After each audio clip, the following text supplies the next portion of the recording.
అత్యంత పురాతనమైన కార్యక్రమాలను మేడ్చల్ మల్కాజ్గిరి జిల్లా దుండిగల్ మున్సిపాలిటీ పరిధిలో ఉన్న బౌరంపేటలో వేంచేసి ఉన్న శ్రీ హనుమాన్ దేవాలయం ఎంతో ప్రాముఖ్యత కలదు.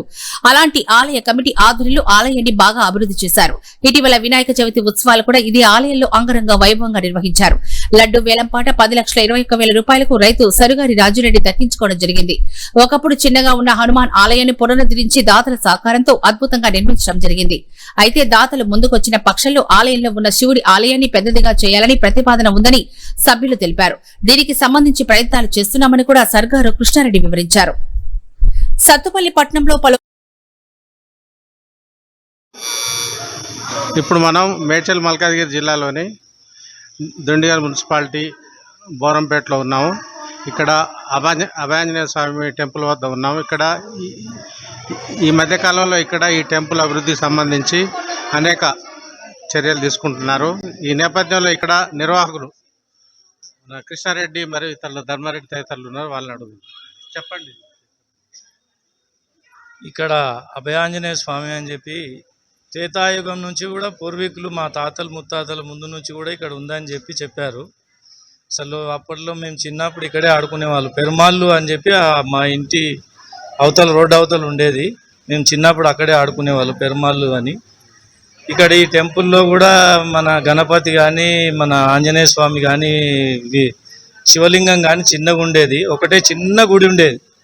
దినదినాభివృద్ధిగా చెంది ఏమైపోయిందంటే అప్పట్లో సర్పంచ్ వీళ్ళందరూ గుడి మేము ఒక పట్టుబట్టి అప్పుడు దేవేంద్ర గౌడ్ వచ్చినప్పుడు సార్ ఇది మాకు గుడి చిన్నగా ఉంది అసలు గుడి కట్టాలి అంటే ఇక అట్లా ఇట్లా డొనేషన్లు చేసి కొంచెం పెద్దగా కట్టారు.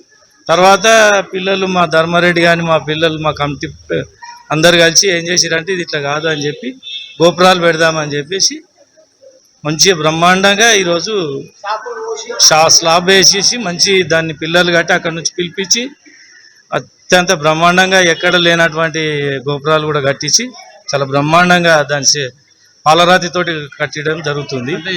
హనుమాన్ టెంపుల్ స్థల ప్రాశస్త్యం ఏంటి ప్రత్యేక?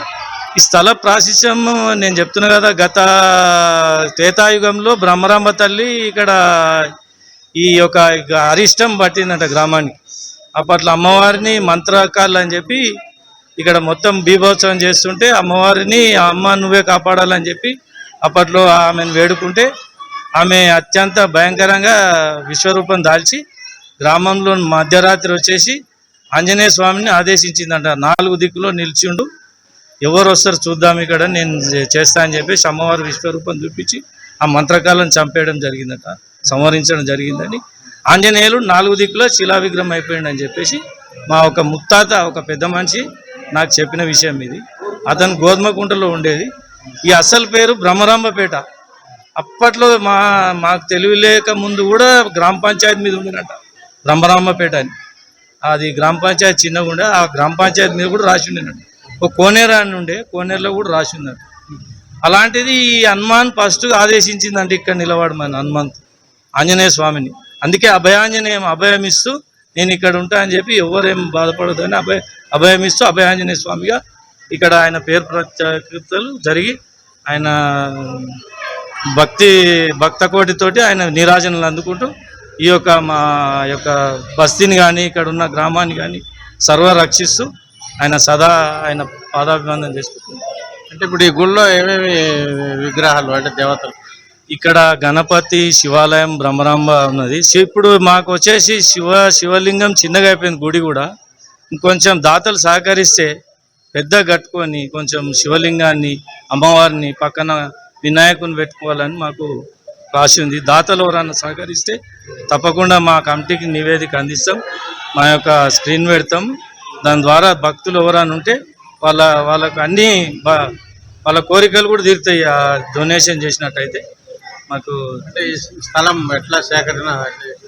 స్థలము ఇక్కడ పీసరి అనంతరెడ్డి అని చెప్పి వాళ్ళ కుమారులు కరుణాకర్ రెడ్డి, సత్తిరెడ్డి, యాదిరెడ్డి ఈ 3 అన్నదమ్ములు కలిసి ఈ గుడికి మనది మా సర్గారు వాళ్ళది కూడా కొంచెం కలిసి మల్లారెడ్డిది కూడా మా సర్గారు మల్లారెడ్డి మా బాబాయ్ కూడా కొంచెం ఆయన కూడా డొనేషన్ చేసి జరిగింది. అట్లా కూడా ఇంకా తక్కువనే అవుతుంది. ఈ శివాలయానికి కొంచెం పెద్దగా చేయాలని దాతలు ఎవరైనా ఉంటే తప్పకుండా సహకరిస్తారని చెప్పి మేము ప్రభుత్వ ప్రోత్సాహం ఏమన్నా ఉందా? ప్రభుత్వ ప్రోత్సాహం ఏం లేదండి. వాళ్ళు కూడా ఇప్పట్లో కొంతమంది ఎమ్మెల్యే కూడా సహకరించారు, ఎమ్మెల్సీ ఎమ్మెల్యే గారు మరి కౌన్సిలర్, ఇక్కడ ఉన్నటువంటి కౌన్సిలర్లు మా ధర్మారెడ్డి గారు తీసుకొచ్చి అన్న మేము ఈ విధంగా చేస్తున్నామని చెప్తే గ్రామ పెద్దలు కూడా ఎమ్మెల్యే కేపీ వివేకానంద్ కానీ, ఎమ్మెల్సీ శంబీపూర్ రాజు కానీ, మరి కౌన్సిలర్ ఇక్కడ ఉన్నటువంటి 12 మంది సహకారం, గ్రామ పెద్దల సహకారం, మరి మాజీ సర్పంచ్ గత 2010లో ఆయన కూడా సహకరించి కొంత మట్టు కట్టి స్లాబ్ లేచి ఆయన కూడా కొంచెం ఇది చేసిందని చెప్పి. అంటే ఇంకా ఫ్యూచర్లో ఇంకా ఆ నర్సారెడ్డి భూపతి రెడ్డి గారు ప్రధాన కార్యదర్శి ఆయన కూడా సహకారం అందించారు.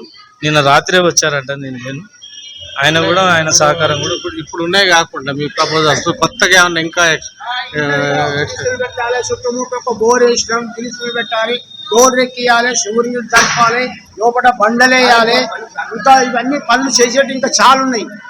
ఇంకా ఇప్పుడు ఇంకా ఏమిట్లకు ఒక సగం అయింది, ఇంకా సగం పని ఉంది. ఇప్పుడు ఈ సగం పని అయితే అప్పుడు గుడి శిఖరంలో మళ్ళీ మైకులు పెట్టి అప్పుడు గుడికి కలర్ వేసి అప్పుడు చేస్తే అప్పుడు దేవుడు అనేది ఏంటనే కనబడుతుంది. అంటే ఇప్పుడు ఈ గుడి పెట్టిన స్థలానికి పూర్వానికి తేడా ఏం గమనించారు?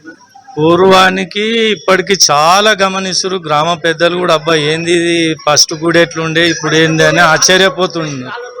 చాలా బ్రహ్మాండంగా ఆయన ఆశీర్వాదం, ఆంజనేయ స్వామి ఆశీర్వాదం, ఆ శివయ్య ఆశీర్వాదం, ఆ అమ్మవారి ఆ బ్రహ్మరాంబ తల్లి కానీ, పోచమ్మ కానీ, దుర్గమ్మ కానీ, నల్లపోచమ్మ కానీ, ప్రతి ఒక్క దేవత ఎల్లమ్మ కానీ, ప్రతి ఒక్క దేవతల ఆశీర్వాదం ఉంది. వాళ్ళ కృపా బలంతో గ్రామ పెద్దల దయ వల్ల మరియు కమిటీలు, అన్ని కమిటీలు, గ్రామ పెద్దలు అందరూ కూడా వీళ్ళు వాళ్ళని కాదు అందరి సహకారాలతోటి బ్రహ్మాండంగా మేము ముందుకు ధన్యవాదాలు.